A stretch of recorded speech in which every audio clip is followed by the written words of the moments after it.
Okay, getting back to Susie. Um, she found the kind of man that she was looking for, and they married, and they lived in a small university town, and they had 5 children, and everything was going very well.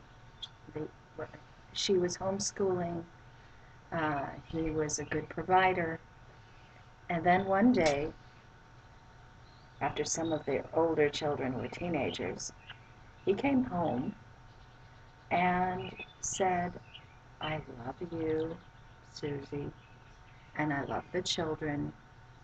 I don't want to change anything except that I've met this young woman and I'd like to bring her into our family and have her live with us as my concubine, just like in the Bible.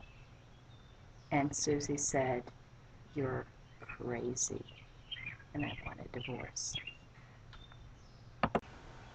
Now, Alain de Botton, one of his pet theories is that you can go and see what's wrong with what you're looking for in a mate, because you're probably looking for the exact same way that you were treated in your childhood, or you're looking for something from your childhood, something familiar. You're not actually looking for happiness, you're looking for familiarity.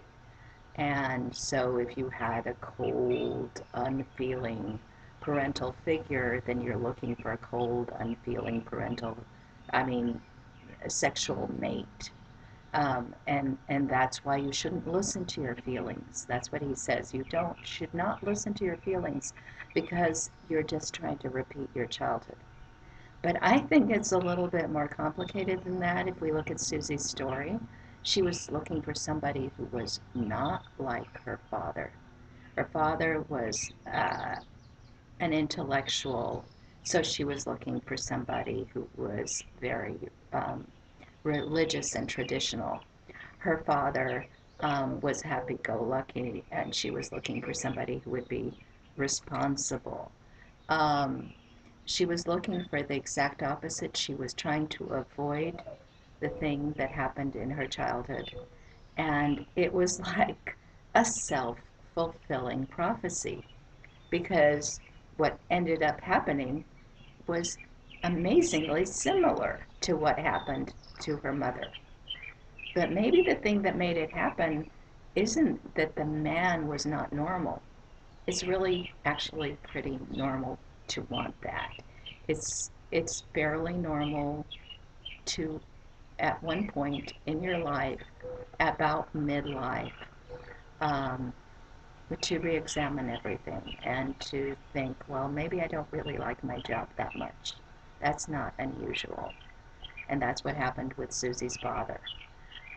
It's also not that unusual for a man uh, at midlife to choose a younger woman. It's actually kind of unusual to say, no, I don't want to abandon my existing family. To say, I still love you, and I just want this extra thing.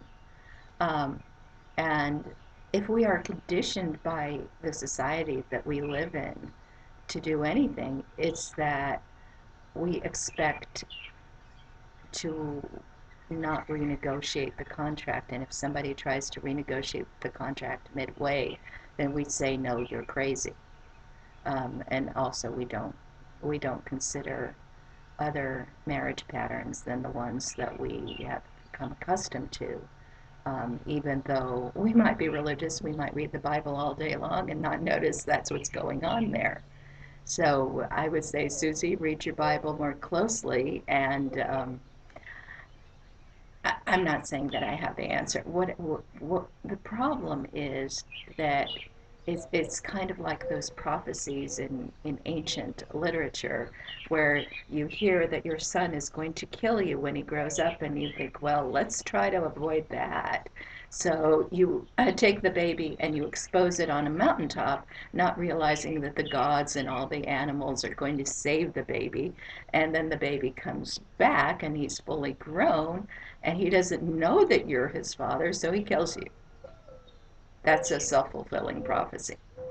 Um, Maybe the answer is not to not listen to your feelings, but maybe you should listen to your feelings more closely.